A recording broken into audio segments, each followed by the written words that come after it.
All right. Alia Whitney Johnson is a social entrepreneur with over 20 years of experience working alongside youth who have endured trauma, sexual abuse, and trafficking. At the age of 19, she founded the Emerge Lanka Foundation, which partners with teen survivors of sexual abuse in Sri Lanka and helps them on their journeys to heal, thrive, and lead change.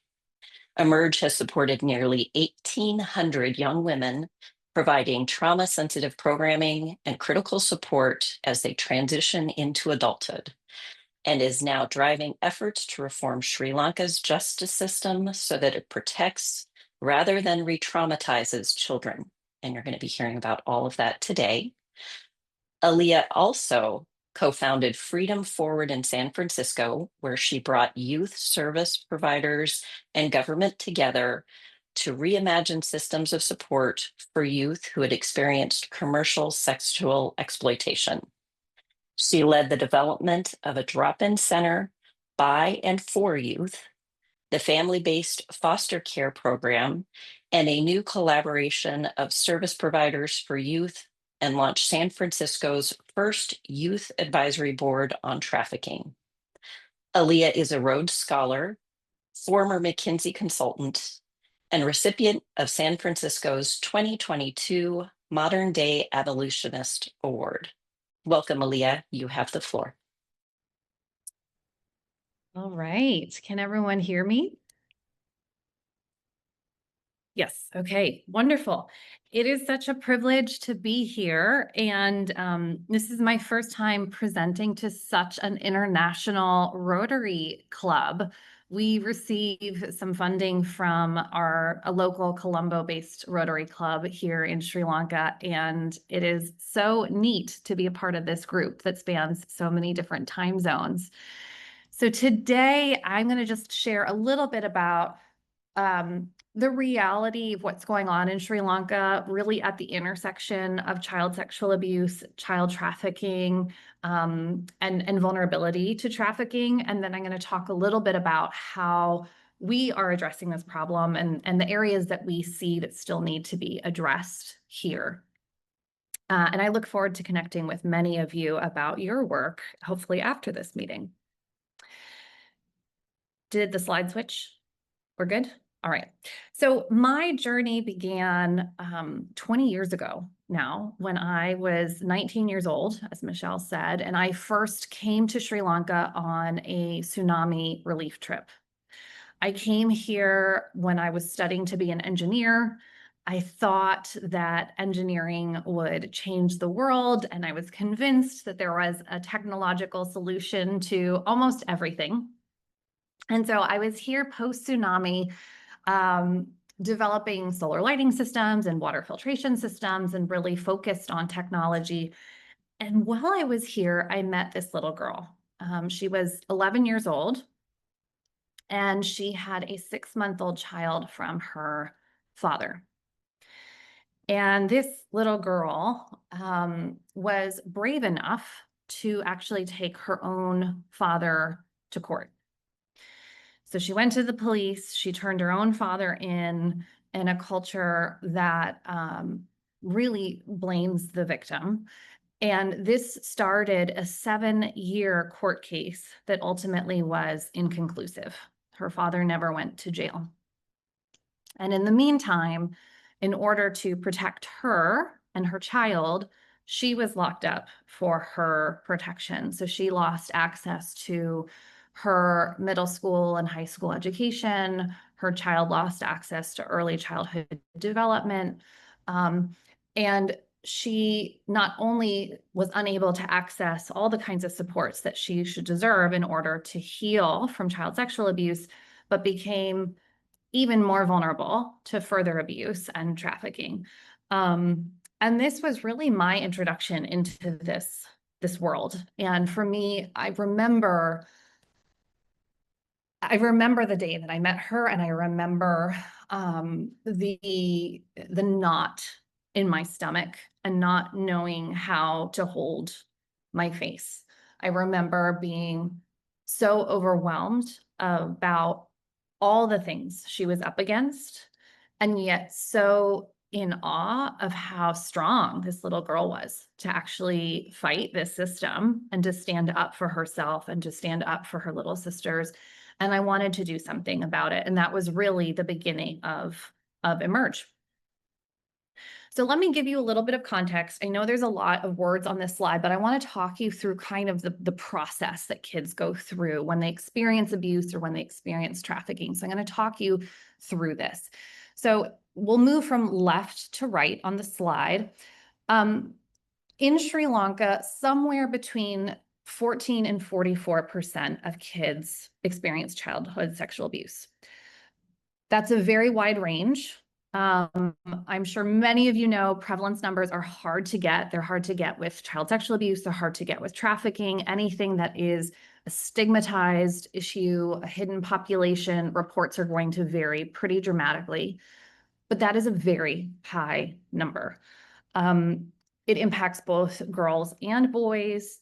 Sri Lanka actually is a primary destination for child sex tourism for people who are looking for boys.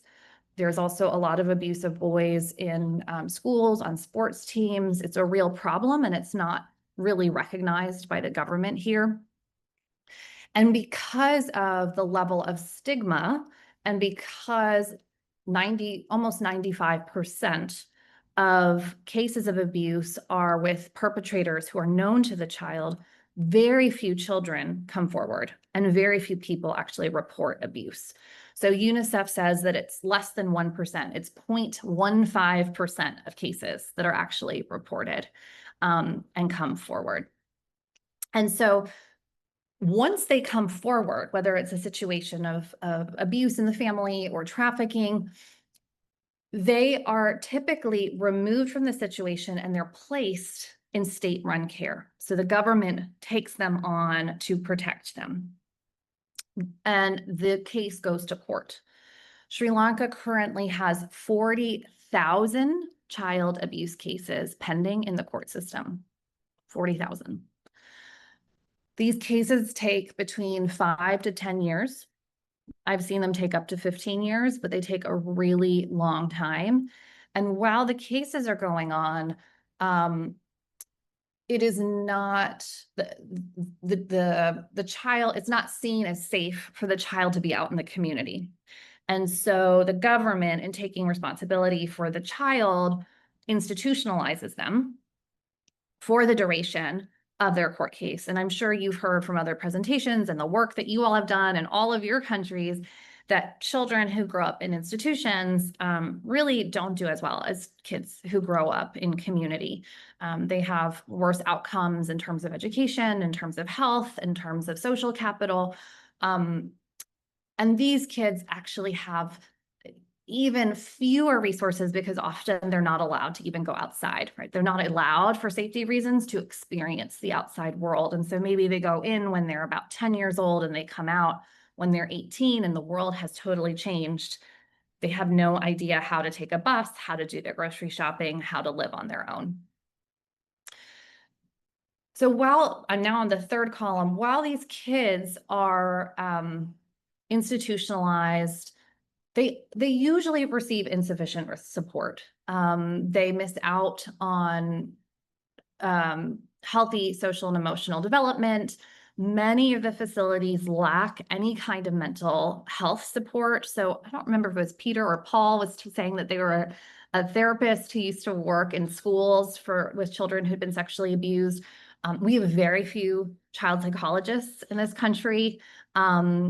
It's very hard to get mental health support into these shelters.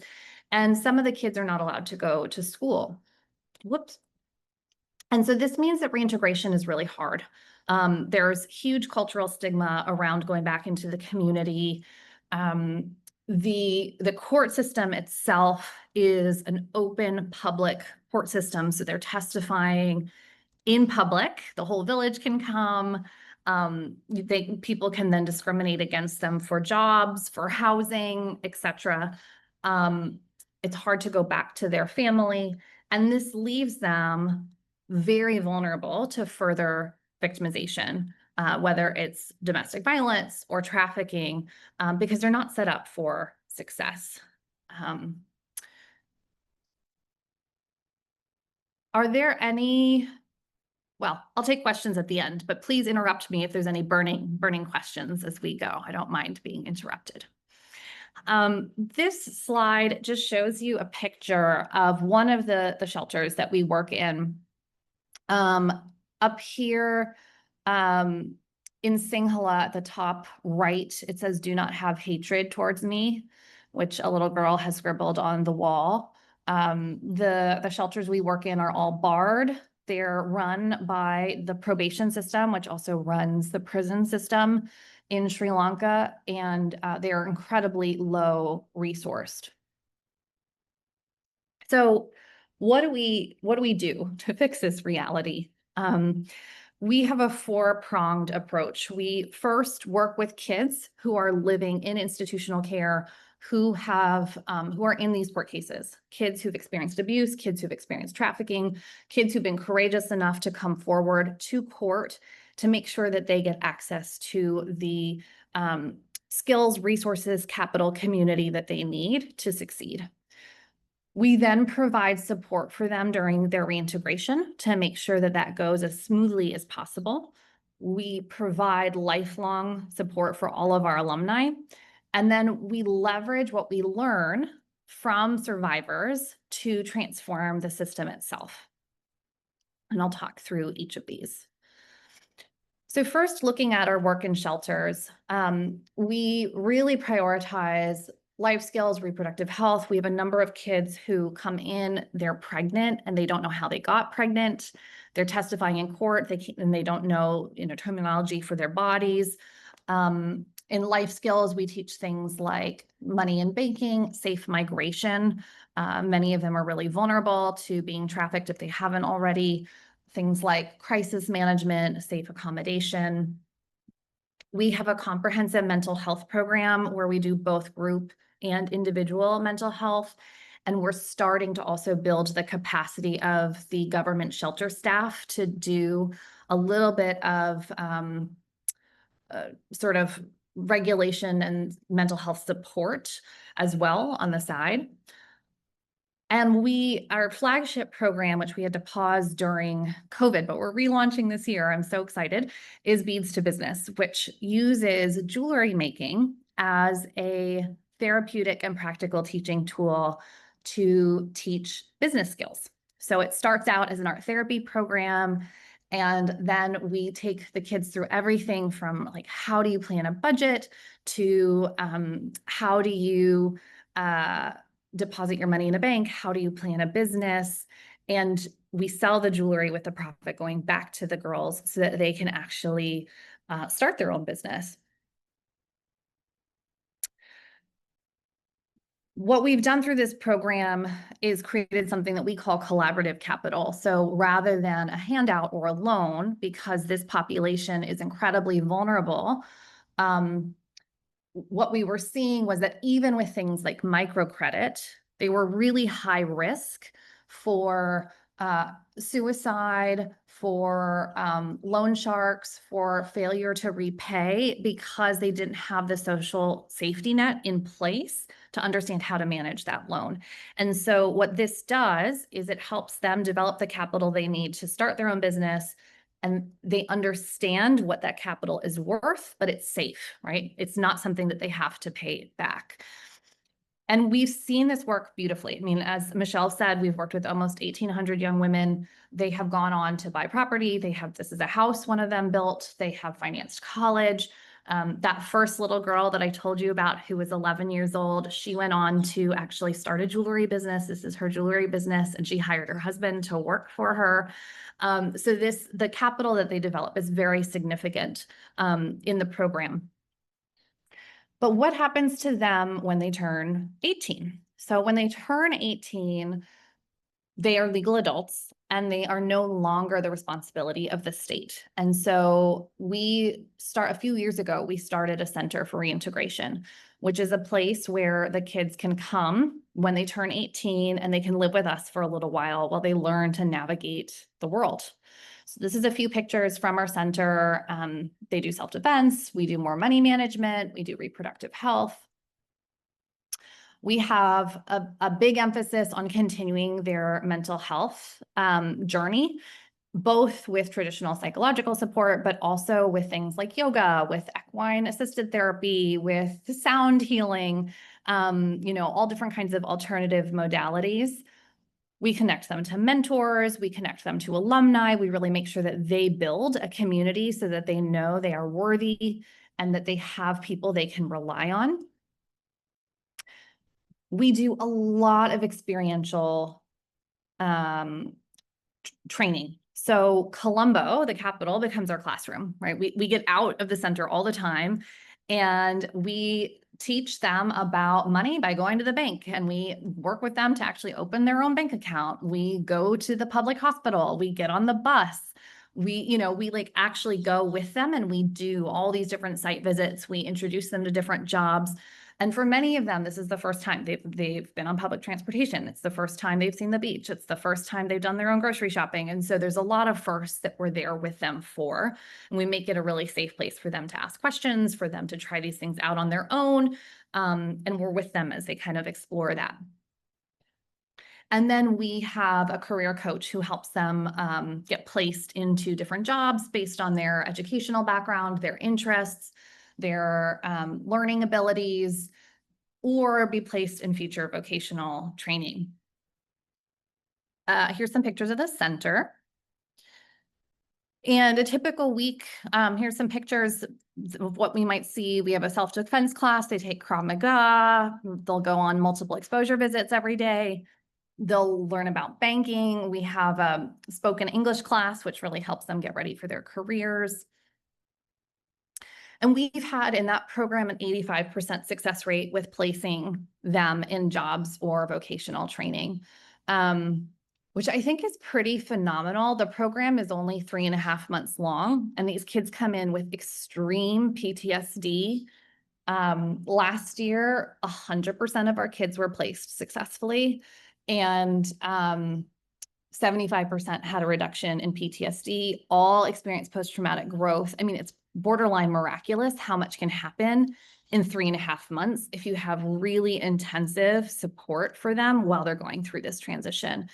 And then we place them in housing and we do follow-up with them out in the community so that they're out on their own and they know they can always come back to us as their support network. We have an alumni network. So, once they're out on their own, they always can come back. We have our house is filled with young people over Christmas and holidays and, over breaks. And this Sunday, we're hosting a cricket match with some of the national cricketers here. And a bunch of them are coming back into Colombo to play and meet each other. So we try and keep them connected, make sure that they can connect with each other, that they can learn from each other. We have on-call therapeutic support, crisis support. We're there if they end up at the police or if unfortunately they end up trafficked or in domestic violence situations, which does occasionally happen. We also have scholarships and we re-engage them in mentoring our younger members in our network. And now the big area that we're focused on is systems change. So, I went through at the beginning, like this system, which clearly is incredibly broken. And we've learned a lot in 20 years. We've seen a lot that has not worked. And we really believe deeply that survivors have wisdom that is needed to change these systems and that they have unique understanding of like where the failure points are in that system. And so we work with our participants and our alumni to identify where we should advocate for policy change. We do training for frontline workers. We do awareness campaigns.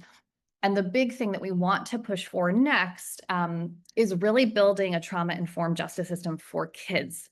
So right now, everybody's testifying in open adult court. And we want to build a child justice system where kids can come forward and it is child friendly. It is not open to the public. There's forensic interviewing. It is not so scary for them to come forward. And so we're in the process of doing participatory research with our alumni to identify those priorities And it's something that this government, including this prime minister, is really interested in. So like this is the time to be pushing for some of these changes. This is my contact info, and would love to connect with any of you who are doing similar work, to learn from you, to exchange information. We're very collaborative.